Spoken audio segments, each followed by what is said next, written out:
In high school, I was a part of the statewide Ohio Association of Student Councils. Every year hosts among other events, hosts a state conference, and each year the state conference is hosted at a different school that is a part of the association. I mean, we had speakers come and we had like activities for everybody, and I led the planning for that and had no idea I wanted to go into events. Honestly, at that time, when I thought of an event planner, I could only like think of wedding planners because that's the only thing you kind of like hear about or see on television or anything.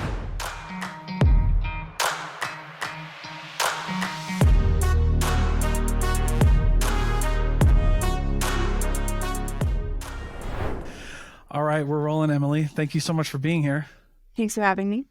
Yeah, of course. Let me ask you this. Have you done a lot of interviews or podcasts before? We run a podcast through my company, Pattern. I don't own the company. For the company I work for, Pattern. Yeah. So I haven't actually done the interviewing, but I have sat on the back end of a lot. Oh, that's cool. And I've done a couple of panels as a panelist, but I have never been an interviewer for a podcast before. Well, welcome. I'm super glad that I'm the first to interview you on a podcast. You said you've been on a couple panels. What's your favorite question to talk about when you're on a panel? I'm assuming a lot of them are for events, but what's your favorite question to talk about? Yeah. So I was on a panel with Silicon Slopes for events last year, and I can't remember exactly how it was worded, but it was something like, what's something surprising that you would say, like from an advice perspective for events? And my answer was that you can always quit. And I know that sounds kind of shocking and isn't what I think most people expect when they hear that question. But what I mean by that is that there are so many different realms of events that you can go into from a business perspective. And it's scary sometimes because they can cost a lot of money or they take a lot of time or things like that. But our kind of thought process at Pattern is that you don't have to do the event again. Like, you might as well try it and see how it goes, because if you don't try it, you're never going to know, right? And we're like, well, maybe I just missed out on a ton of ROI that I had no idea existed, or maybe that particular event style doesn't fit with the audience that we're looking for. So I would say my biggest advice with that question is to just go for it and invest in the event and invest in your people. And if it works, that's incredible. And then you can grow it and continue. And if it doesn't work, you can always quit. Yeah, I love that, because it's a very counterintuitive way to approach any problem, but I think it's a great way to do it. Like, just to kind of riff on that a little bit, one of my favorite quotes is like, expect it. And I love the Stoic philosophy. I like to plug real quick that I was in Stoicism before it was cool and mainstream. But one of the things is like, one of the tenets of Stoicism is expect it, but like you kind of expect everything to go wrong. Yeah. Right. And so when it does go wrong, you're like, I kind of knew that. But then the question of like whether or not you should do something changes from like, what if it doesn't work to like, what if it does work? Yeah. Which is kind of what I think what you're talking about, right? Like what if it doesn't work? Like, then we quit. Yeah. But like, what if, but in the words of Emilee, it's like, but what if it does work? Yeah. And this ends up being a huge hit. Yeah, might as well. Exactly. You're just you're never going to know. You never know. So you might as well just try it and see how it goes. And a lot of times I think the unexpected things happen. And even if, I think some people's perspective, you might say like, wow, we didn't actually close a lot of deals from that event. But then I'd ask, okay, how are you measuring the success of that besides closed deals? Because did you make a relationship or connection that you didn't have before that event because you got somebody at the table to like open a door to a new prospect, or somebody that trusts your company and brand just a little bit more because you were able to have a face-to-face conversation with them?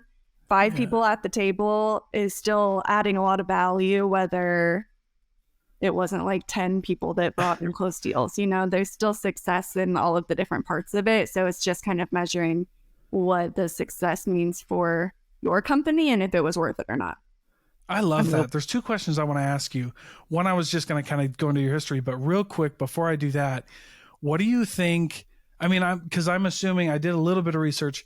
I'm assuming at this point, I think everybody's in sales, but it sounds like you haven't had like formal, like you've never been in a formal sales role. Is that fair to say, or have you? That's fair to say. Okay. In our current role, I would say that our marketing and sales organizations are actually really close. In some companies, I know they kind of can fight against each other and have different opinions, but we try and have really aligned goals, and we work really closely with our sales organization on like what they think makes sense and how they would like to adjust things and kind of bounce those ideas back and forth. But you're right, I have not been in a formal sales role unless you count waitressing. Hey, that counts. But no, and the reason I asked that question was just because I want to get your perspective, because I'm a sales person. I deal with a lot of salespeople every day, and it's always unique. I think there's a lot of value that non-traditional salespeople can bring into the sales role. So that's kind of why I led with that, because my question is, how do you get, when people think of events, there's always like an ulterior motive, right? Which is maybe it's sales or something. What do you think the goal of an event should be from like a non-traditional salesperson's perspective? Because like, somebody comes up to you, Emilee, and they're like, well, we want to throw an event. And you're like, cool, what do you want to do? And they're like, we want to make $1 million and with sales, right? And you're like, well, but I'm curious to hear your perspective on what that is. Yeah, obviously the first answer would be the sales perspective. Like we want to make money and close deals in some way. Aside from that, from an outside of sales or more of a marketing ploy, I would say the goal of an event is to build relationships and trust with your prospects and to add value to their lives. So there are events that you can, like, we're going to have a dinner and we would like you to come to the dinner and hear our sales pitch. But you're asking the people to like step outside of their work hours, to leave their family to come and hear sales pitch and eat food that like may or may not even be good food, right? So when you look at that, like we don't want to just be asking of these people. We want to be giving value to them as well. So I would say, building relationships, but also making sure that the events that you're hosting are adding intrinsic value to the guests that you're having there. Okay, let's talk about value. You guys have, is this your second year doing Accelerate? Yes. Okay, wonderful. Yeah, Jessica Alba's coming. Jessica Alba's coming, yeah. That's going to be so Michael fun. Phelps and his wife, Nicole. Wow. That's crazy. Okay. Well, we got to talk about that because that'll be really fun. And obviously promote Accelerate because that'll be a really amazing event. That's May, right? May 10th and 11th? Yes. Okay.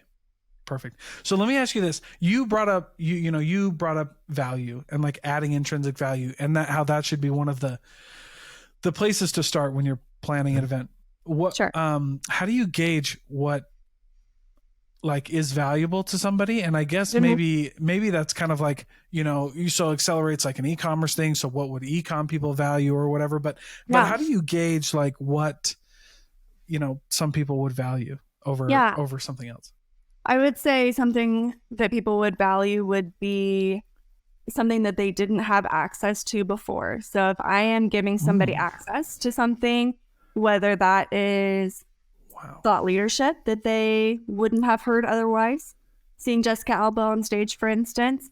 But aside from that, just like when we have smaller events, we do like overnight forums with potential brands that Pattern wants to work with. At these forums, we have thought leaders from each aspect of the kind of e-commerce realm where we have experts at Pattern, and the information that they can give because they have an inside look at Amazon or how to grow a brand or advertising or anything is likely information that the people that are coming didn't have access to before. So I would say information and thought leadership is a large value to add. And then aside from that, I would say experiences. So having an experience at an event not only allows people to like build a relationship because you experienced something cool together, like driving race cars, for instance. There's expensive and less expensive versions of that experience realm. But yeah, I would say giving them access to like people they don't have access to, or experiences that they maybe wouldn't have wanted to like pay for or thought about experiencing on their own. But when the opportunity is given to them, then they're like, oh, that's a valuable enough reason for me to like leave my home and family to hang out with. You have to hear yourself pitch. Yeah, I like that. I thought you said something really cool about value, a way that I'd never thought of.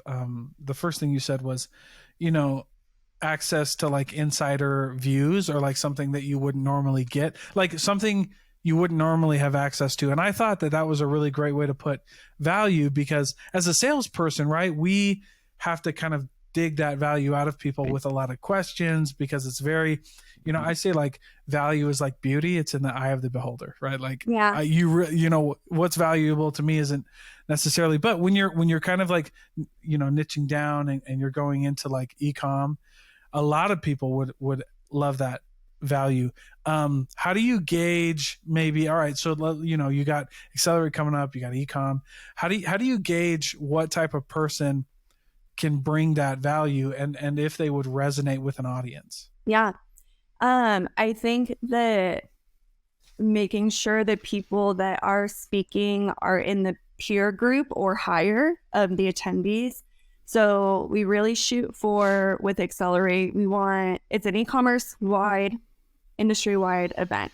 We want most of the attendees there to be in leadership roles. So over 50% of the people that were there last year were in a VP or higher role. Mm-hmm. So when we're thinking about that, we don't necessarily want to have speakers come that are like lower than that role, because there's just more of the level of respect and value add, I think, when you're hearing from somebody that's like also owns a company, also owns this like large team, also is making these huge decisions on like how to move forward with their brand.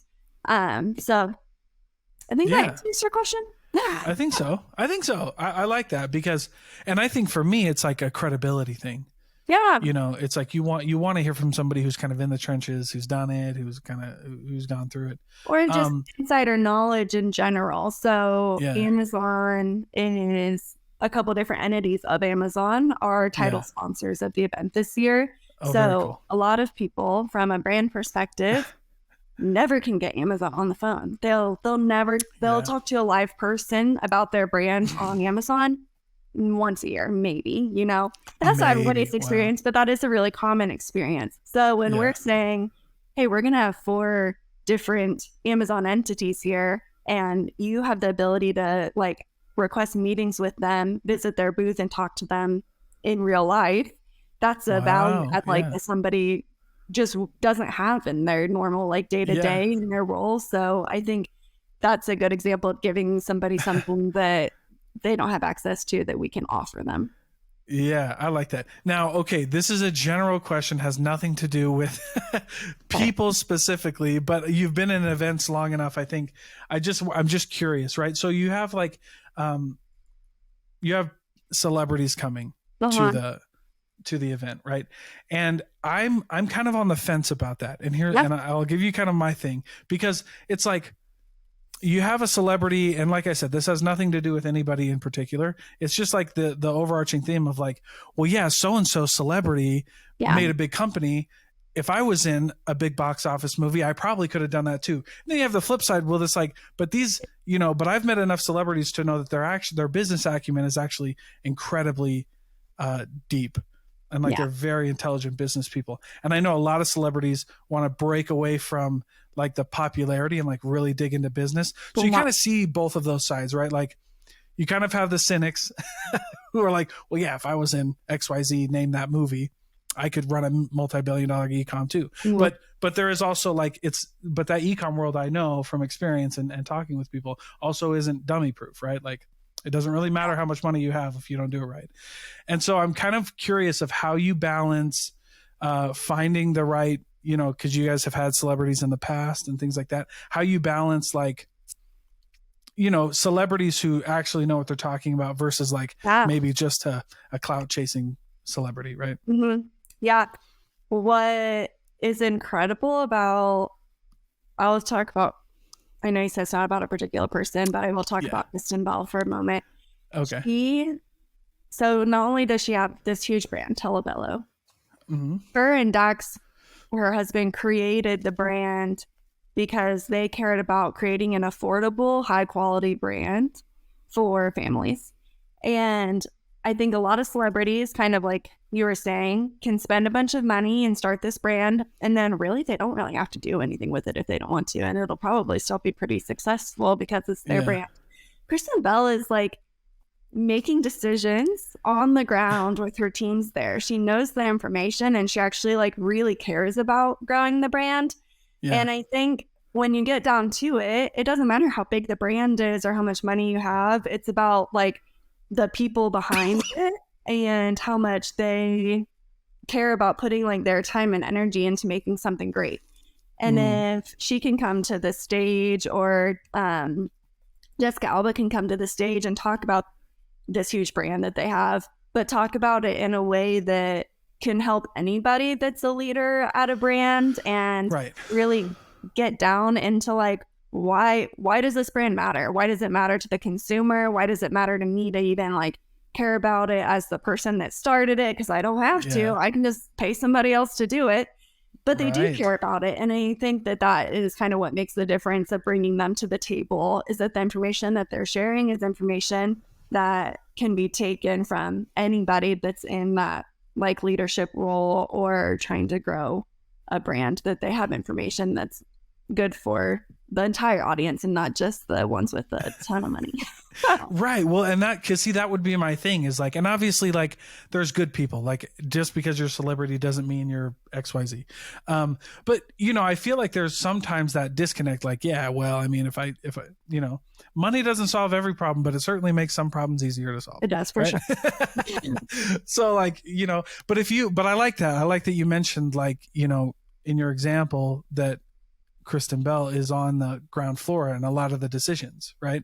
And now the cool thing, that I've also learned about celebrities, and I've met enough to kind of gauge that, like, and enough wealthy people to know like they don't keep their money because they're stupid with it, right? Like they do make very educated decisions. And so I think it's always just fun to kind of balance those, right? Because you can get some people who are like, so you kind of get like the down to earth business celebrities who are like, no, when we made this decision, like, because you have another thought process. It's like, just because $1 million would solve this problem doesn't mean it's the best way to solve this problem, or like a sustainable way to solve the problem. Yeah. And so when you look at it from that perspective, you can get a lot of like really, really helpful info that like, if I, and then it's kind of like that thing that like, if I can do it this way, even though I have this, like you don't need this because we did it this way. And so when you can have a celebrity or whoever, insert really wealthy, famous, whatever here, kind of level with people, I think that's a really cool experience. And I think that's why Accelerate did so well last year. Wasn't Neil Patel there last year? Yeah, he was, and he'll be there again this year. This year, he's actually running. So there was standing room only in his room last year. This year we're in a new space. We moved from the Grand America to the Salt Palace, so the breakout rooms are a lot larger. But Neil Patel is also running. Let me clarify. Neil Patel himself as a human being is not running the lunch and learn session. He will be speaking on stage, but we'll be doing a lunch and learn session that will have 50 people maximum in it. And really working with Neil Patel's team, just like on stage last year, he kind of just like took a branch from the audience and riffed on it and was like, okay, this is what I would do for you. And so it's an experience for that kind of smaller amount of people to get in a room with his team and just like hear for free opinions on what they can do with their specific brand to grow. So that's very cool. Well, what's cool, I knew that Neil Patel, I didn't go last year, but what's cool about Neil Patel though is he's a big I actually landed there's 2 podcast deals that I landed because they went to Accelerate, and Neil Patel talked about how important podcasting was. I wasn't there, but I was like, yeah, absolutely. And then I would riff on the podcasting thing, and I got 2 deals from it because he was like, these brands were like, yeah, how do we do that? And I'm like, well, I can help you. So it's just fun, but it's funny because like, you get that kind of really cool, even, and this is what I like about events is it doesn't just help like, it helps the community when you do those kinds of things, because people's eyes start getting, it's kind of like, like my wife gets mad at me all the time because she'll tell me to do something and then I'll be like, maybe. And then my buddy will tell me to do something. And I'm like, oh dude, you're right. And my wife will be like, no, damn it. Who said that? I told you that was my idea. And it's like, but it's cool because that's kind of how like when you have an event like Accelerate, like this amazing event that Pattern holds, I mean, certainly one of the byproducts is like, it just elevates the community as a whole. Yeah. And Salt Lake is this really crazy it's really like an underdog, like underground, like nobody really knows. Like, I mean, people know we're here, right? But like so many things happen in Salt Lake that I'm like, wow, this is insane. And nobody else knows about it. And so being able to do that and like elevate just the community, again, I'm sure you guys are very successful at this, as an entity, but it's really cool to see it as a community thing. Even though you weren't there, you still found it. Right. Well, because it was the thing. I've been telling people, I'm like, podcasting is a really great way to grow your SEO, to grow your business, blah, blah, blah, blah, blah, blah. And then Neil Patel gets on stage and says it. And then they get 2 phone calls later. They're like, okay, you were right. And I was like, I know. I'm glad that the cool guy said, yeah, Neil Patel is amazing. I mean, kudos, like obviously, but but it's just cool because like, events are just one of those things that just can elevate just a community that needs it. What's the coolest event you've ever done? If we can take a moment of levity. I feel like I have to say Accelerate in general. Oh, that's a really cool one. Like it was a huge feat for a small team to put that event on last year and to be a part of it. I will say a little bit to separate from the business aspect. Before I moved to Utah and started working at Pattern, I worked in the community nonprofit space. Mm-hmm. And I worked at a company called the Downtown Dayton Partnership. Most major cities have that partnership. They work on business development for the city. And so I planned large-scale community events there, and we did the annual Christmas tree lighting every year, 40,000 people at it, with like the entire downtown was just activated with entertainment and reindeer and wow, the giant like 60-foot tall Christmas tree lit up in the square. So my like little nonprofit heart that kind of misses that a little bit, I would say for sure Accelerate, best event I've put on. But yeah, well, like magic of Christmas, you gotta the Dayton Holiday Festival, favorite event. Very cool. Very cool. Well, I mean, and by the way, I think it's totally fine to say Accelerate. I mean, being able to get some of those big names, because at some point, well, here's what people don't realize. I think about like doing these celebrity things is like, oh, because a lot of the friends I talk to who aren't in this space or who don't like interact or try to get people on their stage, is like a lot of these celebrities, like you really can't pay them enough. Like if they don't want to do it, $1 million, like, money doesn't matter. And so, which is a very interesting like shift on how to like get somebody to your event, because that's what a lot of people don't understand. It's like, even if they, is like a good example, like that everybody would know is like Joe Rogan. Like you couldn't pay Joe Rogan any amount of money to be on his podcast. He won't he doesn't care and he doesn't need it. And that's what's so interesting. And what changes about the term, in my opinion, has changed the meaning of like the term relationship and like bringing value to people, because some of these people, and I don't know if you've reached out to people and they said no or whatever, but I know I have, and it's like, oh, well, I can pay or whatever. And they're like, nah, we don't want it. It's like, either, when people are like, man, that contractor is like 3 times as much as the other one. And they're like, yeah, because he doesn't want to do the job. And so I pay 3 times as much, he'll do the job. But you're right. Yeah.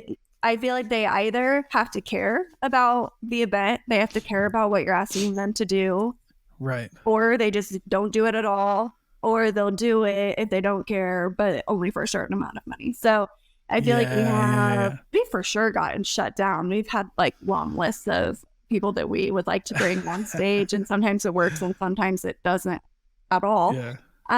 But I think that when we have been looking at celebrities that specifically work with a brand and are on e-commerce and maybe have a connection with Pattern working with an aspect of their brand already, there's already that like connection that exists because they know that we can add value in that space and we care about what they're saying, not just because they're a celebrity, but because of what they can bring to the table. Yeah, which is, again, like, that's why I'm not really mad when celebrities come to events, is because most of them in these business settings want to be known for their business acumen, not necessarily their acting resume or XYZ other resume, right? Like they really want, like, it's interesting because I've reached out to a few people for my podcast and I've been like, hey, and I've got rejected because I didn't do my homework well enough, which is on me, which is fine. But like, because I'll reach out to somebody and, hey, I want to talk to you about this. And they're like, actually, I don't like talking about that at all. Ooh. Like I actually want to change my brand to this. So, and I'm like, dang, you know what I mean? But it's good. It's good for you. I think rejection's good for people. Same. You know what I mean? It's healthy. You got to know, like, if you don't get a couple no's, I don't know what you're doing, right? You're not selling anything worthwhile. So, but anyway, I think that's really fun. What made you want to like get into events? You said you before we were talking a little bit before we hit record that your resume started in high school. What was the first event you threw? Yeah, in high school, I was a part of the statewide Ohio Association of Student Councils as my school's very cool student body president and student council president. And the OASC, the Ohio Association of Student Councils, every year hosts among other events, hosts a state conference. And each year the state conference is hosted at a different school that is a part of the association. So it brings in, we're really digging into the archives. I think like 500 student council students from across the state like come to your school for 4 days. And they have to like stay in random people's houses throughout the community. So we're like not only putting on this like multi-day conference for a bunch of kids at the school, but we're also like cold calling community members of like, hey, can 6 high schoolers stay at your house? Oh, heck yeah. But I mean, we had speakers come and we had like activities for everybody, and obviously I had to house and feed everybody. So and I led the planning for that and had no idea I wanted to go into events. Honestly, at that time, when I thought of an event planner, I could only like think of wedding planners because that's the only thing you kind of like hear about or see on television or anything. And I was like, I don't really want to plan weddings. That sounds like too much drama. And then I kind of like shifted. I was still planning large scale events in college and was studying international marketing and human resources and sociology, none of which are like super event focused. And then my first job that I applied for, I actually applied to be in their recruitment space. And during my interview, they were like, we actually have an opening on the events team. Is that something you might be interested in? And I was like, actually, yeah, that sounds great. And so it was kind of accidental that just continued like through my first real job after college, and then it's been cruising that direction ever since. And it's been really good. I have a lot of different, like I said, I came from the nonprofit space and have done like the community event thing. My first job was in the automotive industry, Reynolds and Reynolds, doing like trade shows and things like that. So then I like hopped back obviously into the tech field and the e-commerce realm here. So I feel like I've been lucky to have kind of a wide range of event experience as well to draw from. Oh, that's cool. Yeah, I was in the automotive industry forever. I know Reynolds and Reynolds very well. Nice. I actually got to the last round of interviews to be one of their outside salespeople, and it didn't work out. But whatever. Dang, we could have crossed paths in a totally different way. This is maybe weird. I just really like thinking about like the parallel universe thing, and like one decision that you make just totally could change the entire path of your life, right? Little conversations like this, and like, man, someday we could have been like working at the same company in Ohio. Weird, like we were close though, because I remember having that conversation. I remember being like, what the fuck? Anyway, hey, interesting question though. I'm gonna take a side tangent. We're long enough into the podcast, I think we can. You're from Ohio? Yeah. Oh, very cool. I'm from Iowa, so I love to ask this question. People get Ohio up all the time, don't they? You'll say, I'm from Ohio, and they'll be like, wow, Hawkeyes. You're like, missed a letter. They'll be like, oh yeah, Emilee's from Iowa, and I'm like, I know. They'll tell me, I'll be like, I'm from Iowa. They're like, oh, go Buckeyes. I'm like, no. I was like, not really. Same region, right?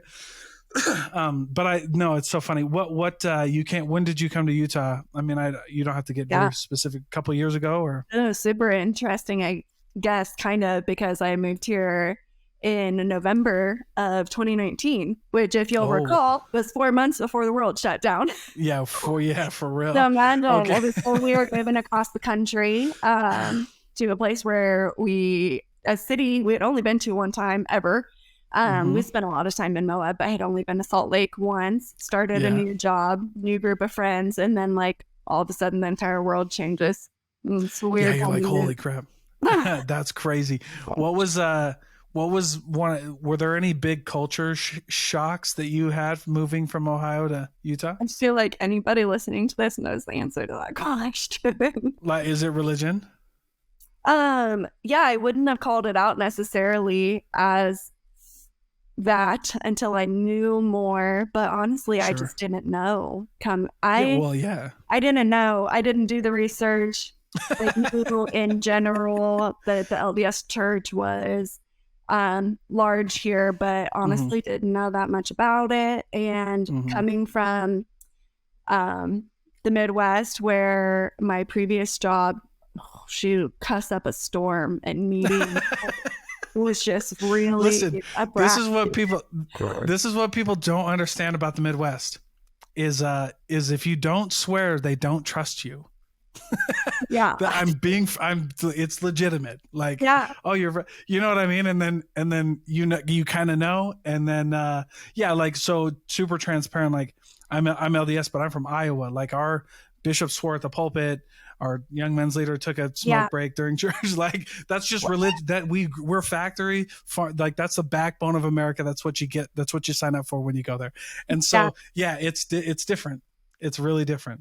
Yeah, there's different cultures everywhere, right? Like, there's different cultures within the LDS space, like you just said. I think it was mostly just like coming into work in a company that like was not cussing in meetings generally, maybe a little bit in there, but not like I had pattern. Just kidding. And I would like maybe cuss just kind of accidentally, and it was never from a place of like judgment or we don't want you to cuss, but more of shock of like, oh, I'm not used to like hearing that in a meeting. I need to learn what I'm doing. Like, no, I totally get it, because I do the same thing. Like, I'll just be well, and to be fair, like, my first job was in the automotive industry, and if you've ever been in a dealership, it's like that's its own culture by itself. Right?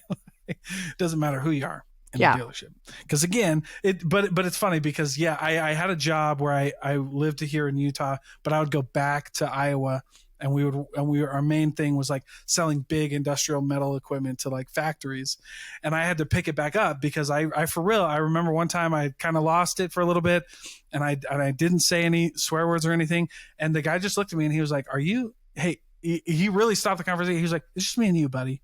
Like, you don't got to do this shit. And I was like, oh, that's right. I'm back. And then we just got together. I have to tell you, I had that like exact same experience. My best friend from home, she is like so sweet, just like the sweetest woman you will ever meet. She like really has a very Christian upbringing in life, and we were out to dinner maybe like a year after I'd moved here. We went out to dinner, and she was like, yeah, they just didn't fucking know what was going on. And I was physically flinching. and then catching myself flinching and being like, oh my gosh, what's happened to me?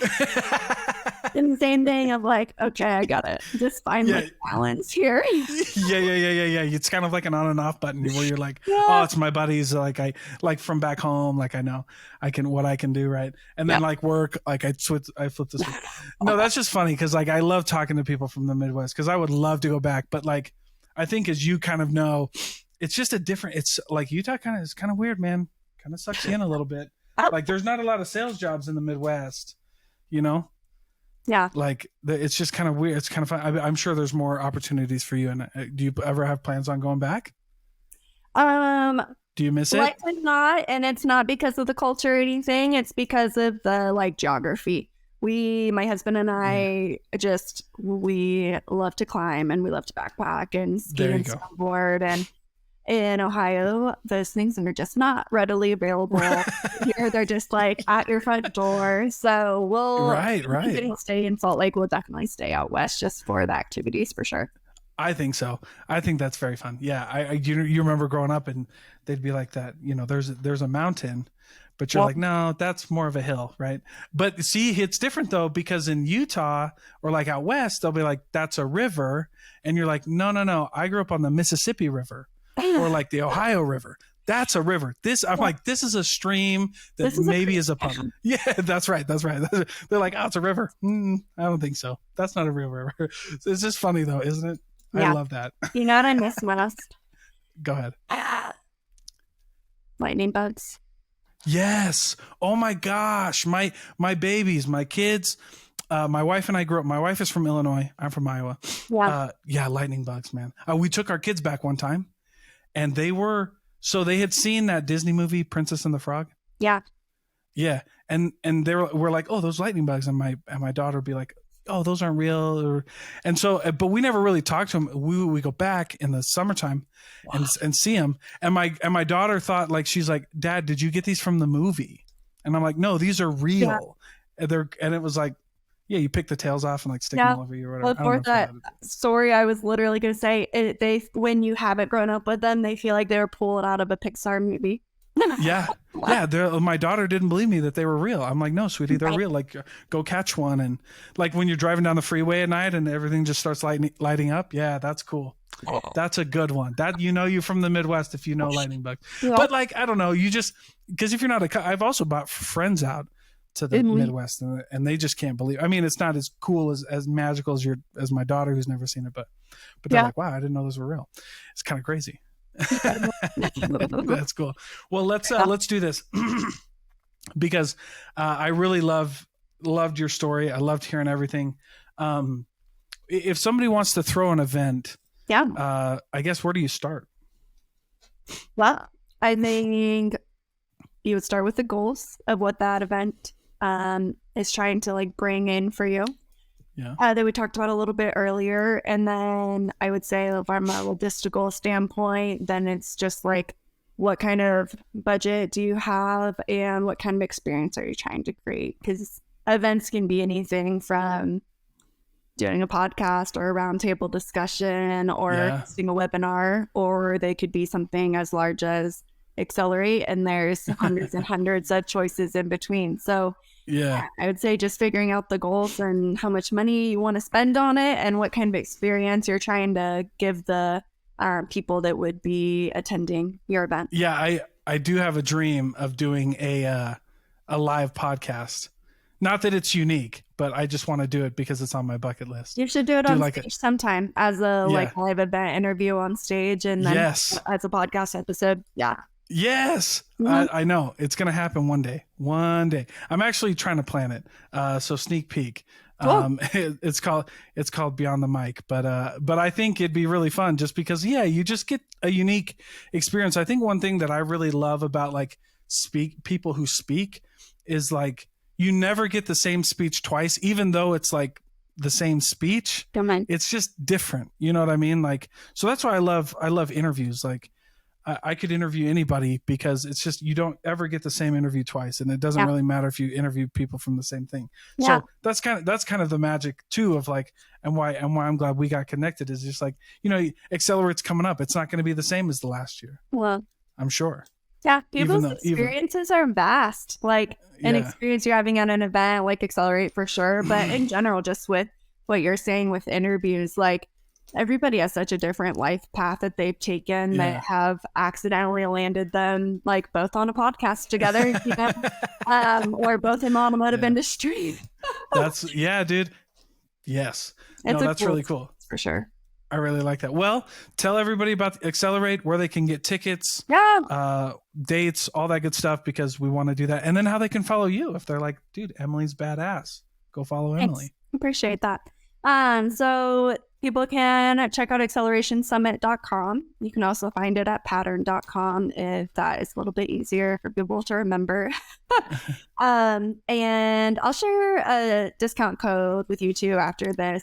Dawn, if you're interested in sharing that with the episode, people can get 20% off of their tickets. The dates are May 10th and 11th. We'll have, like we mentioned, we'll have Jessica Alba and Michael Phelps on stage, but we'll also have 40 other game-changing speakers across 8 different tracks. We'll have 4 tracks per day. So it's a 2-day event. We'll also have a cool little like classic circus themed casino night for the like kind of networking and 10-day experience. So we'll have some live entertainment there, which will be cool. There will be, if I get the permit through, we'll have a fire eater on stage. Heck yeah. Let's go. That's cool. That's cool. No. Wow. And you're head of planning the event? Yes. Good night. That's awesome. Good for you. Holy cow. Thanks. That's incredible. Well, all right. Well, thank you so much, Emilee, for being here. I really appreciate it. Well, I appreciate you having me. Thanks.